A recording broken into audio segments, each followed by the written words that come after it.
안녕하세요. 이번 시간에는 20세기 초 1차 세계대전 이후 독일을 중심으로 성행했던 기이하고도 극적인 표현을 많이 했고 또 강조했던 건축 운동인 독일의 표현주의 건축에 대해서 학습해 보도록 하겠습니다.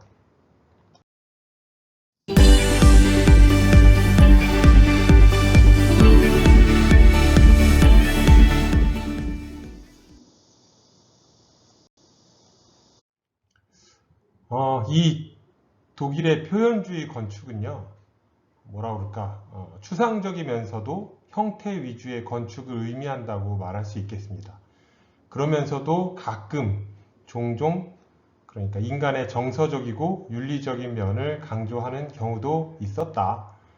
그러니까 추상적인 형태, 그러니까 뭔지 모를 형태, 괴기스러울 수도 있고, 저게 뭐지? 라는 그런 너무나 간략화한 그런 건축. 그러면서도 약간의 인간의 정서적이고 감성적인 윤리적인 측면을 강조했다라고 말할 수 있겠습니다.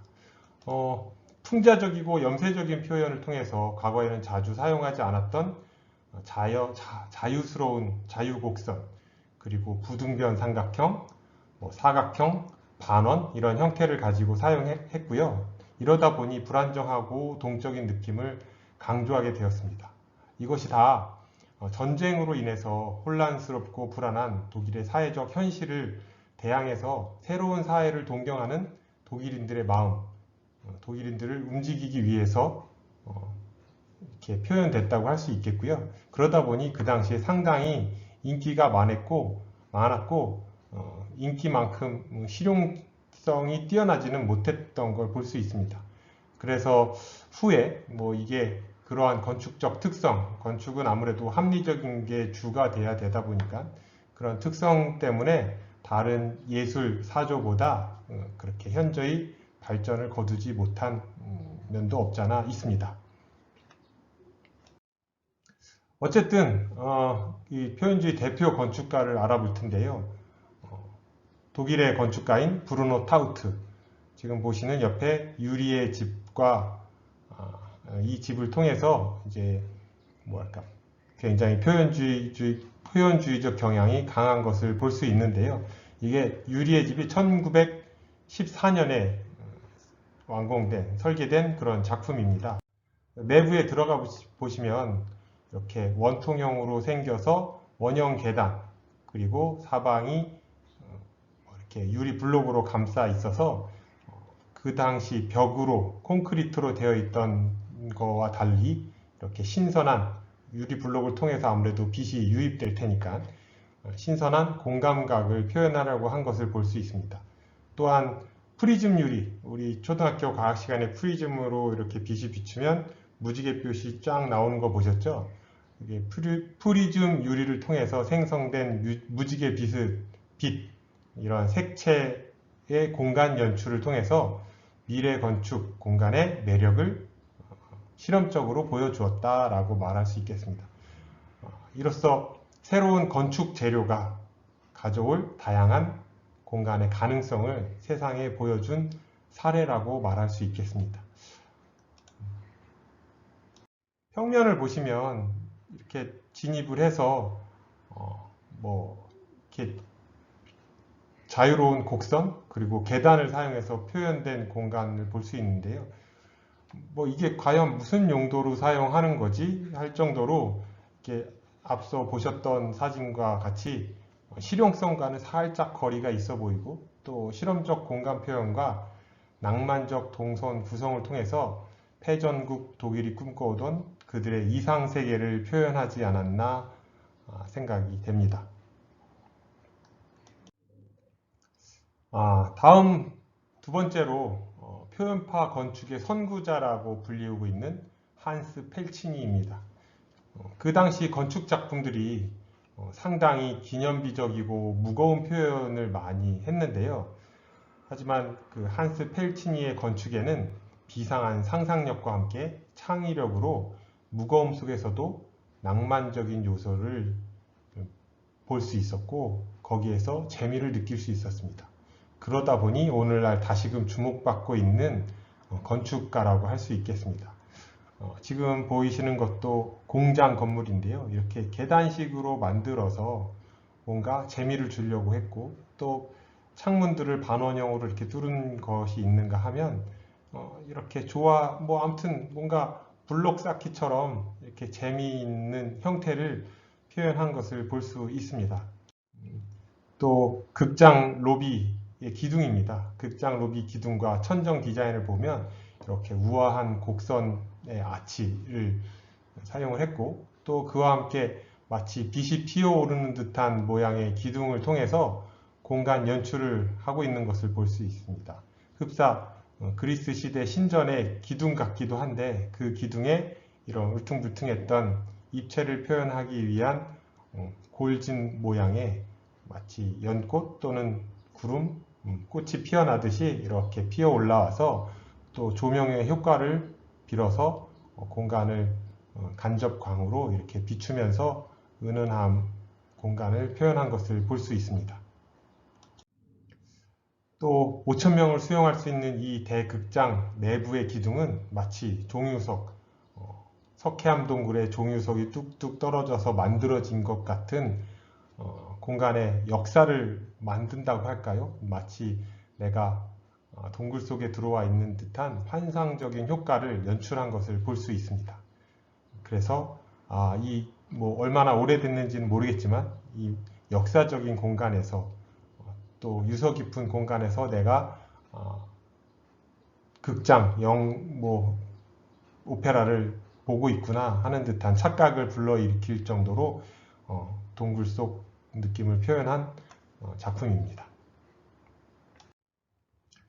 다음은 에리히 맨델손입니다. 이 에리히 맨델손은 백화점, 영화관과 같은 다중이용 시설을 디자인을 많이 했는데요. 그 디자인들을 통해서 기능주의와 표현주의를 개발하려고 했던 건축가라고 합니다. 대표작으로는 좀 이따 사진 보실 텐데요. 아인슈타인 탑, 그리고 쇼켄 백화점입니다. 뒤에 보이시는 이 사진이 쇼켄 백화점인데요. 그 당시 산업혁명을 통해서 발생된 철 그리고 유리를 통해서 매우 기능주의적이면서도 마치 로봇의 어느 부분과 같은 이렇게 표현주의 기법을 통해서 미래지향적인 건축물을 설계한 그런 사람이 되겠습니다. 자, 아까 말씀드린 아인슈타인 타워입니다. 이 아인슈타인 타워는 아인슈타인의 상대성 원리를 연구하는 연구소인데요. 연구, 실험, 주거 기능이 가능하면서도 이 건물 자체는 조각적이며 기념비적인 특징을 가지고 있습니다. 인체 형상을 상징화했다고 하는데요. 도약할 듯한 움츠린 모습을 표현했다고 합니다. 그리고 상부는 아까 말씀드린 대로 상대성 원리를 연구하는 연구소여서 천체를 관측할 수 있는 관측실과 망원경실, 그리고 연구실, 그 다음에 주거 공간 이렇게 계획되어 있다고 합니다. 콘크리트로 다 거푸집을 이 형태로 만들 수 없었기 때문에 벽돌로 시공을 하고 어느 정도 시공을 하고 벽돌 위에 콘크리트를 입혀서 이 모양새를 만들었다고 합니다. 지금 입구 쪽에서 보셨을 때는 그닥 뭐가 얼마나 대단한 거지 라고 생각하실 수 있는데, 이제 뒤쪽에 가시면 이렇게 사람이 웅크리고 있는 모습이라고 하는데, 어쨌든 간에 이렇게 약간 키치 장난스럽기도 하면서 또 그 당시 기술력과 또 미래를 지향하는 듯한 그런 형태를 가지고 있는 걸 볼 수 있습니다. 우리 지난 시간에 배웠던 러시아 구성주의에서 있었던 거하고는 또 사뭇 살짝 다르면서 곡선, 그 다음에 기하학적인 도형들을 일그러뜨린 그런 모양들을 여기에서도 볼 수 있습니다. 특히 첨탑 부분에 이렇게 생긴 이런 창문 같은 걸 보시면 또 다른 생각들, 그 다음에 이런 입구 부분에 이렇게 호암변 이끌어지듯이 이렇게 곡선형을 표현한 것들은 이 당시 독일이 가지고 있었던 기술력과 그들이 열망했던 꿈, 미래를 어느 정도 현실적으로 표현해 보려고 했던 표현이 아니었나. 그래서 독일의 표현주의적이다라고 부르지 않았나 이렇게 사료가 됩니다. 내부에서도 계단이라고 하면 계단은 지극히 기능주의적인 구조인데요. 이렇게 계단 발판이 이렇게 있는데 계단 발판의 양쪽을 이렇게 굴림으로 인해서 어떻게 보면 계단에 활용할 수 있는 폭은 이것보다 양쪽을 이만큼 줄어드는 그런 폭이라고도 할 수 있겠습니다. 그러니까 이게 기능보다는 형태 위주 표현해서 뭔가 상징적으로 표현하고 싶었다라는 걸 은연중에 내포한다고도 할 수 있겠습니다. 도면입니다. 이렇게 각 층별로 이렇게 도면화 시켜서 마치 분해된 도면은 무슨 잠수함을 연상시키기도 하고요. 커다란 전함을 연상시키기도 하는 그런 독일의 군국주의를 통해서 내려왔던 꿈꿨던 미래를 표현하지 않았나 생각이 됩니다. 또 다른 지역, 독일에서도 또 맨날 똑같은 콘크리트 건물만 있었던 게 아니라 그 당시 벽돌을 가지고도 이렇게 특이한 형태를 취하려고 했었다. 이 표현을 통해서 또 다른 나만의 언어로 표현을 하듯이 건축 형태로 이렇게 공간감을 표현하려고 한 것을 볼 수 있는데요. 집합주택에서도 공용 공간을 이렇게 마치 집에 버섯이 피어오르듯 기생하는 듯한 이런 형태가 뿔쑥 튀어나와서 붙어있는 그런 형태를 가지고 있는 것을 볼 수 있습니다. 그리고 이것도 집합주택이라고 하는데요. 유리창으로 이렇게 다 되어 있는 걸 봐서는 계단실 또는 남쪽을 바라본 전체 창호라고 할 수 있는데 마치 우리 여러분들은 아실래나요? 미래소년 코난이라는 만화 영화가 있었습니다. 거기에서 울퉁불퉁 다 튀어나온 부분이 남측 창으로 되어 있어서 복도가 이렇게 다 뭔가 덕지덕지 붙어서 만들어진 커다란 생물체 형태를 띠고 있는 것 같기도 하고요. 아무튼 이렇게 그 당시에 사용할 수 있는 재료들을 가지고 상징적으로 그들의 정서, 그들의 감정, 그리고 그들이 꿈꿔왔던 도시, 미래를 이렇게 표현한 것을 볼 수 있습니다.